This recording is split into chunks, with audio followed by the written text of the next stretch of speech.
Side खबरों के लिए सब्सक्राइब करें फ्लेम मीडिया और उसके बाद बेल आइकन को प्रेस करें ताकि सबसे पहले आपको मिले एक्सक्लूसिव खबरें।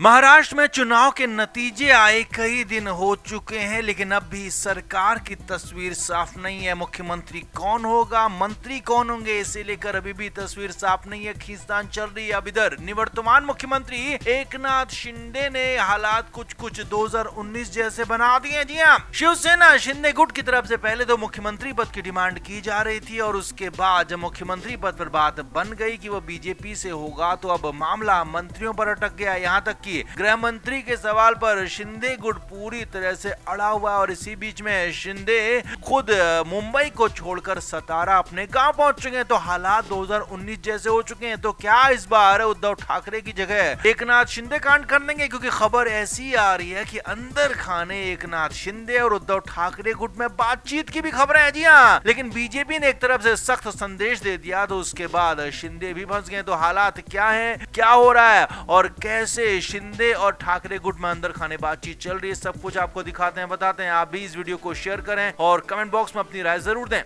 तो महाराष्ट्र में एक तरफा जीत इस बार बीजेपी गठबंधन को मिली और 200 से ज्यादा सीटों पर जीत दर्ज की और अकेले बीजेपी 130 से ज्यादा सीटों पर जीत दर्ज करने में कामयाब हुई। हालांकि पूरा बहुमत बीजेपी का अकेले आया नहीं क्योंकि उतनी सीटों पर चुनाव लड़ी नहीं थी, लेकिन फिर भी जितनी सीटों पर लड़ी मैक्सिमम सीटें 90% से ज्यादा सीटें बीजेपी ने जीत ली। और हालात ये हो गए कि अब बीजेपी को सत्ता से दूर करना लगभग नामुमकिन हो गया और अकेले ही लगभग बीजेपी अगर निर्दलियों को अन्य पार्टियों को भी साथ में लेती है तो भी सरकार बनाने में सक्षम हो सकती है। तो ऐसे हालात में एकनाथ शिंदे ने जबरदस्त विरोध करना शुरू कर दिया। पहले तो एकनाथ शिंदे मुख्यमंत्री पद पर अड़े रहे और बाद में जब मुख्यमंत्री पद पर उन्होंने सरेंडर किया और कह दिया कि हाँ बीजेपी से मुख्यमंत्री होगा तो हालात अब इतने खराब हो चुके हैं कि गृह मंत्री और शहरी विकास मंत्रालय जैसे कई मंत्रालयों को लेकर ठन चुकी है, विवाद चल रहा है, बातचीत हो नहीं रही है। जी हाँ, दिल्ली में अमित शाह के घर पर जो मुलाकात हुई थी उसके बाद अभी तक कोई दूसरी बातचीत हुई नहीं है, जबकि अभी तक बातचीत हो जानी चाहिए थी। सरकार का चेहरा मुखड़ा सब कुछ साफ हो जाना चाहिए था, लेकिन इधर एकनाथ शिंदे मुंबई छोड़कर अपने गांव सतारा पहुंच गए। अब बड़ी खबर सूत्रों के हवाले से ये आ रही है कि अंदर खाने एकनाथ शिंदे और उद्धव ठाकरे गुट में बातचीत हो रही है। जी हाँ, वैसे तो उद्धव ठाकरे गुट के बहुत ज्यादा विधायक हैं, नहीं सिर्फ 20 ही विधायक हैं, लेकिन फिर भी खबर यह है कि एकनाथ शिंदे अपनी ताकत बढ़ाने के लिए उद्धव ठाकरे गुट के विधायकों को बातचीत कर रहे हैं। अंदर खाने बातचीत हो रही है और यहाँ तक खबर है कि इस बार तो बातचीत में उद्धव ठाकरे तक भी ये बात पहुंच रही है। जी हाँ, बड़ी खबर सूत्रों के हवाले से आपको बता रहे हैं कि एकनाथ शिंदे और उद्धव ठाकरे गुट में जबरदस्त बातचीत चल रही है, एक होने की बातचीत चल रही है और इससे बीजेपी को प्रेशर में लेने की कोशिश की जा रही थी। लेकिन इधर बीजेपी ने भी सख्त संदेश दे दिया।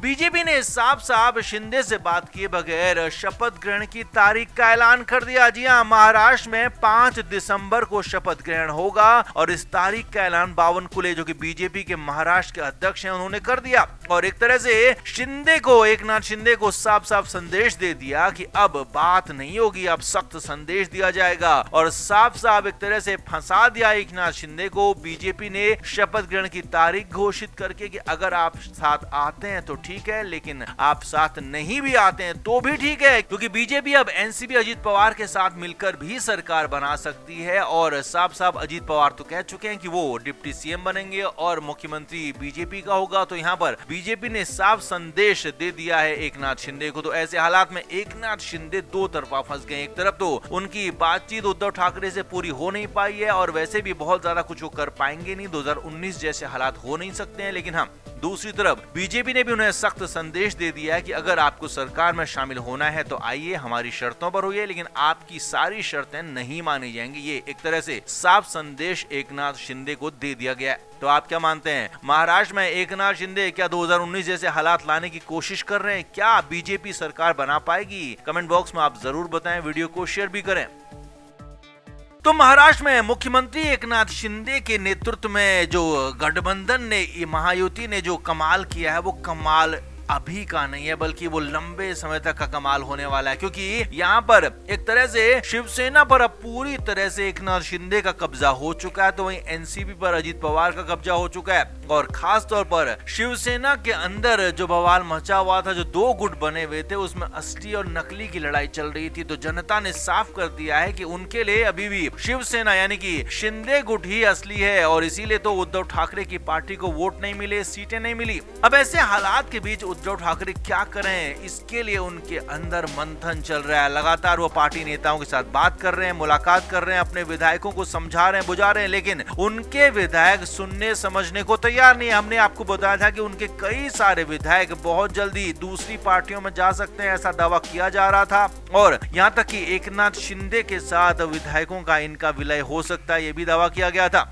अब इस बीच बड़ी खबर यह है कि महाराष्ट्र में उद्धव ठाकरे ने एकनाथ शिंदे को फोन किया। जी हाँ, शिंदे गुट के एक बड़े नेता ने यह दावा किया, और सूत्रों के मुताबिक नाम नहीं बताने की शर्त पर यह बताया गया है कि शिंदे को जब उद्धव ठाकरे ने फोन किया तो वहां पर उनके हालात बेहद बुरे थे। जी हाँ, एकनाथ शिंदे के आगे उद्धव ठाकरे की बातचीत, उनका लहजा गिड़गिड़ाने जैसा था, क्योंकि उद्धव ठाकरे कभी भी एकनाथ शिंदे से सीधी तरह से पहले बात नहीं करते थे। हमेशा एकनाथ शिंदे कहते रहे और उन्हें बेहद ज्यादा दबा कर रखा गया, ये भी शिंदे ही हमेशा कहते रहे। तो यहाँ पर बड़ी खबर यह है कि एकनाथ शिंदे को जब उद्धव ठाकरे ने फोन किया तो उनके हालात बिल्कुल ज्यादा खराब थे, क्योंकि एकनाथ शिंदे की पार्टी आगे बढ़ रही है, उनकी पार्टी सीटें जीत रही है, विधायक बन रहे हैं उनके, और इस बार भी भले ही वो मुख्यमंत्री ना बने लेकिन सत्ता में उनकी हिस्सेदारी बराबरी की होने वाली है। तो इसी वजह से हो सकता है उद्धव ठाकरे ने फोन किया हो। अब सूत्रों के मुताबिक उसी करीबी ने यह दावा किया है कि यहाँ पर उद्धव ठाकरे के हालात गिड़गिड़ाने जैसे थे। उद्धव ठाकरे के फोन करने की वजह थी कि अपने विधायकों को बचाना। जी हाँ, यही बड़ी खबर है। सूत्रों के मुताबिक उद्धव ठाकरे ने एकनाथ शिंदे से कहा कि उनके